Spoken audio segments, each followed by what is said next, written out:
Hello friends, आप सभी का स्वागत है मेरे यूट्यूब चैनल में। मैं सुरेश आज आपके सामने 2D एरे को शेयर करने वाला हूँ कि 2D एरे में हम किस तरीके से प्रोग्राम बना सकते हैं, किस तरीके से उसको डिक्लेयर कर सकते हैं। तो सबसे पहले हमने क्या करना है, सबसे पहले हमने नेटबीन्स ओपन करना है। इसको मैं बंद कर देता हूँ। दोबारा से ये हमारा नेटबीन्स का आइकन है, शॉर्टकट बना हुआ है। आपके पास कोई भी वर्जन हो सकता है, मेरे पास है 6.7.1। इस पर हमने डबल क्लिक करना है तो ये एक हमारा नेटबीन्स ओपन हो जाएगा। इसमें आपने कहाँ जाना है, फाइल पर जाना है, फाइल में न्यू प्रोजेक्ट। न्यू प्रोजेक्ट में हमने जावा को सिलेक्ट करना है और यहाँ पर इधर प्रोजेक्ट में हम ले लेंगे जावा एप्लीकेशन। इस पर क्लिक करेंगे और नेक्स्ट कर देंगे। यहाँ पर आप अपने प्रोजेक्ट का नाम रख सकते हैं, कोई भी जो भी आपने नाम रखना है, और जहाँ पर आपने सेव करनी है उसकी लोकेशन भी आप रख सकते हैं। मैंने यही लोकेशन रख दिया और यही नाम मैं रखना चाहता हूँ। और जैसे मैं फिनिश करता हूँ तो यहाँ पर मेरा एक नया प्रोजेक्ट ओपन हो जाएगा। ये जो कमेंट बने हुए हैं इनको मैं डिलीट कर देता हूँ ताकि प्रोग्राम थोड़ा सा और अच्छे से लगे। आप लोग भी इस तरीके से कर सकते हैं।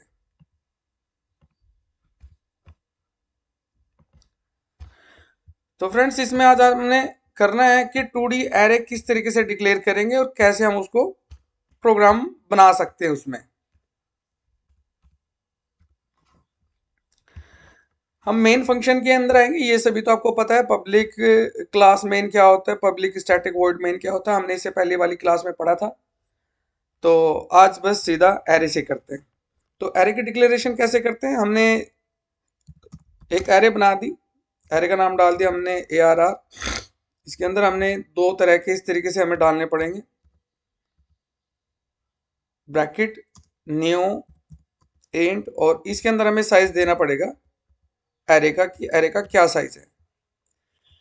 ये पहले वाला जो बॉक्स है, ये वाला और ये वाला, यानी ये जो वैल्यू है 3, ये हमारे रो बताता है कि कितने रो आप इस मैट्रिक्स के अंदर बनाना चाहते हैं। और ये हमें बताएगा कॉलम की आप कॉलम कितने बनाना चाहते हैं। अभी हम ये जो रो और कॉलम की वैल्यू है ये फिक्स रख लेते हैं। इनको हम डायनेमिक में करेंगे कि डायनेमिक हम किस तरीके से कर सकते हैं कि यूजर जो भी रो और कॉलम डालेगा उसी के अकॉर्डिंग हमारी मैट्रिक्स बन जाएगी।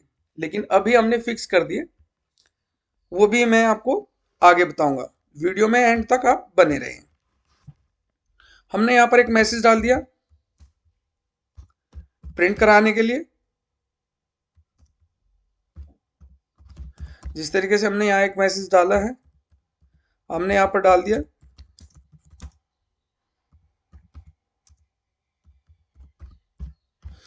कि भाई आप 3x3 की एक मैट्रिक्स डालिए।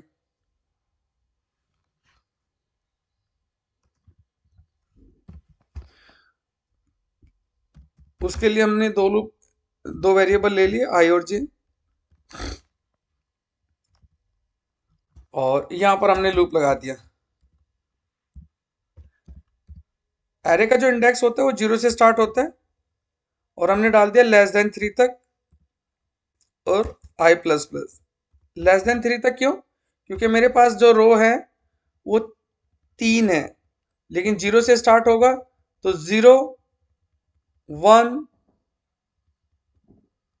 2, 3 हो गए। और ये अगर इक्वल टू 3 डालते हैं तो ये एरर शो कर देगा। इस तरीके से आप बना पाएंगे। यानी जो एरे का साइज है वो हमारा 3 है, 3x3 है, और हमारा जो इंडेक्स है रो का वो 0 से लेके 2 तक चलेगा। यानी एक बार चलेगा 0 के लिए, दूसरी बार चलेगा 1 के लिए और तीसरी बार चलेगा 2 के लिए। जैसे उसकी वैल्यू 3 हो जाएगी तो तभी वो फॉल्स हो जाएगा। ऐसे ही यहाँ पर हमने एक लूप लगाया जे का, j=0, j<3, j++। अब जैसे हमने यहाँ पर डाला, अब यहाँ हम चाहते हैं कि हमने इनपुट कराना है, लेकिन जब हम इनपुट कराएंगे, हमने तो स्कैनर बनाया नहीं, तो अब हमें वो स्कैनर बनाना पड़ेगा क्योंकि हम यूजर से इनपुट लेना चाहते हैं। java.util.scanner,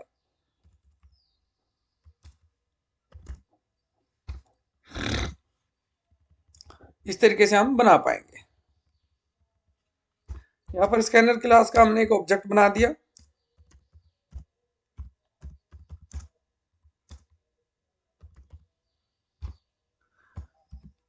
ऑब्जेक्ट हमने इसे पहली क्लास में सीखा है कि ऑब्जेक्ट कैसे हम बनाते हैं, वो आपको पता ही है।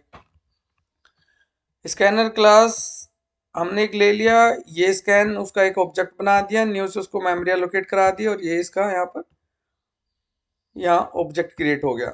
और इसके अंदर हमने इनपुट लेनी है सिस्टम डॉट इन से, कीबोर्ड के थ्रू हम इसको इनपुट लेना चाहते हैं, इसलिए हमें इसका ये ऑब्जेक्ट पास करना पड़ेगा।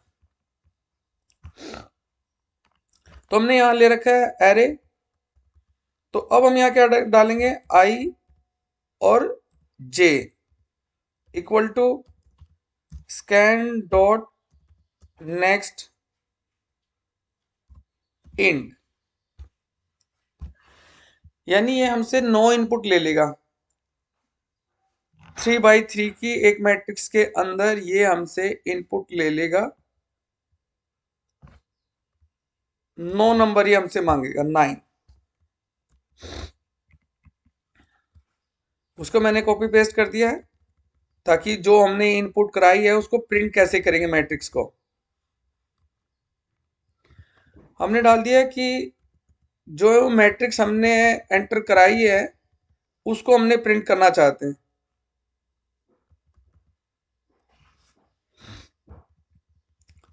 और प्रिंट कराने के लिए फिर यहाँ हमें इनपुट का मैसेज नहीं देना पड़ेगा, हमें यहाँ प्रिंट कराना पड़ेगा।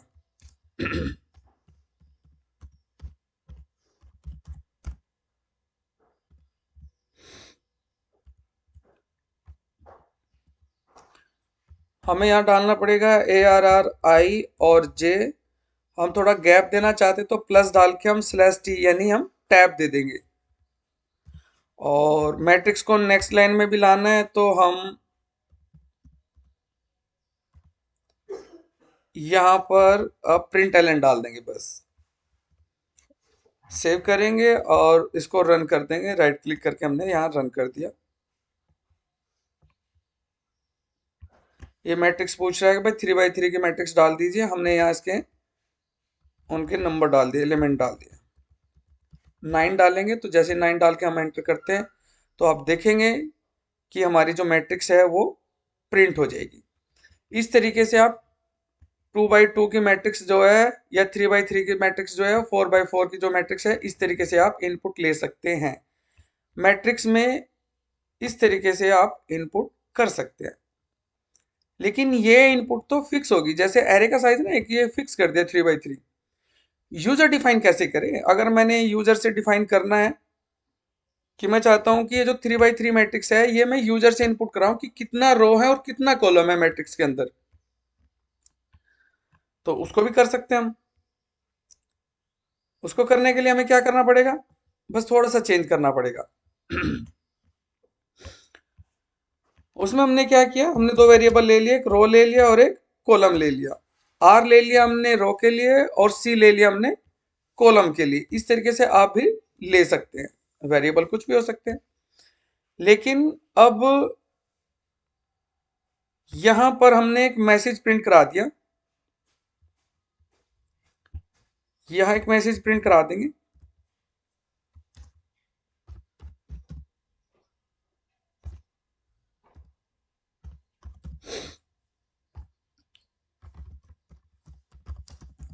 हमने डाला enter the row and column,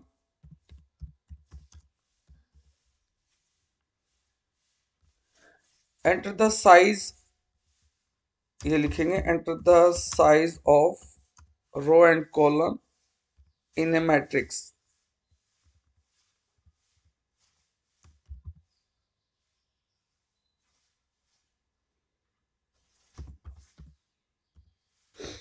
इस तरीके से हम डाल सकते हैं। लेकिन यहाँ हमने इनपुट करा दिया है, जैसे रो में कराना चाहते हैं तो रो में, कॉलम में कराना चाहते हैं तो कॉलम में, इस तरीके से हम करा सकते हैं। यानी मैंने आर के लिए लेना है, मैं पहले रो कराना चाहता हूँ कि रो का इनपुट मैं कैसे कराऊंगा, तो रो के लिए भी सेम स्कैन से हम कराएंगे।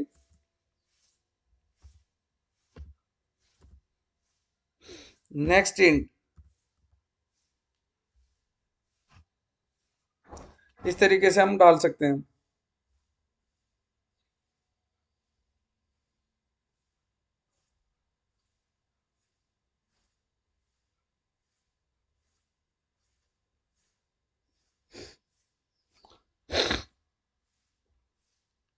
Next int.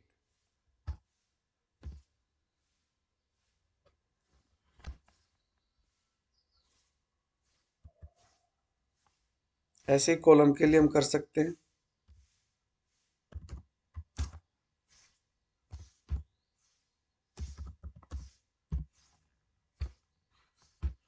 यहाँ पर हमने रो और कॉलम ले लिया, लेकिन मैट्रिक्स के अंदर यहाँ हमने साइज डालना पड़ेगा। ये लाइन यहाँ से कट करके, क्योंकि हमने इनपुट यहाँ कराया ना, तो इसके बाद हम यहाँ इनपुट कराएंगे और यहाँ पर आर डालेंगे और यहाँ पर हम सी डाल देंगे, कॉलम डाल देंगे। बस ये चेंजेस था। और अब हम यहाँ जैसे हमने लिखा एंटर द 3 by 3 ना डाल के, फिर हम यहाँ डालेंगे इन्वर्टेड कोमे के अंदर प्लस आर। इसके अंदर हम एक्स पास कर देंगे मल्टीप्लिकेशन का सिंबल की तरह, और प्लस लगा के इन्वर्टेड कोमा क्लोज कर देंगे। इसको मैं कॉपी कर देता हूं क्योंकि नीचे भी डालना पड़ेगा। यहाँ हम डाल देंगे आर यानी रो, और यहाँ हम डाल देंगे कॉलम। बाकी सब कुछ सेम रहेगा। और इसकी जगह पर जो हमने कॉपी पेस्ट किया था, वहां से कॉपी किया था, वो यहाँ पेस्ट कर देंगे। और इस केस में भी हम यहाँ आर करेंगे और इस केस में भी हम यहाँ कॉलम कर देंगे। सेव करेंगे और जैसे मैं रन कराता हूँ तो आप देखेंगे जैसे मैंने डाला मैट्रिक्स का साइज 2 by 2, 2 by 2 की मैं बनाना चाहता हूँ 1 2 3 4। तो आप देखेंगे कि मेरी 2 by 2 की मैट्रिक्स बन के तैयार हो जाएगी। और वीडियो अच्छी लगी है तो प्लीज लाइक कमेंट और शेयर कर दीजिए, और बेल आइकन प्रेस करना ना भूलें, ताकि मैं अगली कोई भी वीडियो बनाता हूं तो आपके पास उसका नोटिफिकेशन आ जाए। Thank you.